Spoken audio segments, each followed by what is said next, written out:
সাল 1971 বাংলাদেশের নাম পৃথক দেশ হিসেবে সূচিত হয়।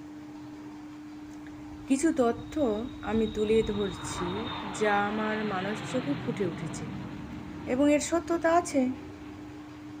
কারোর কাছে দাঙ্গামূলক মনে হতে পারে।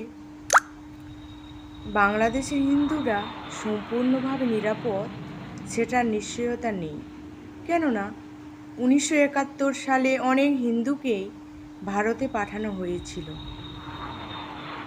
তারা ঘরবাড়ি ছেড়ে ভারতের মাটিতে পদার্পণ করেছিল, শুধু থাকার স্থানটাই পেয়েছিল, না পেয়েছিল খাবার, না ছিল তাদের জামা কাপড়।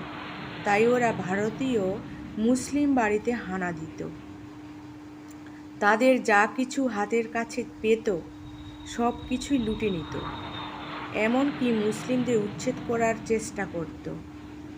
কিন্তু ভারতীয়দের সহায়তায় এমনটা হয়নি। এতে বাংলাদেশি হিন্দুদের দোষারোপ করলে চলবে না, তাদের সিচুয়েশন এইরকম করতে বাধ্য করেছিল।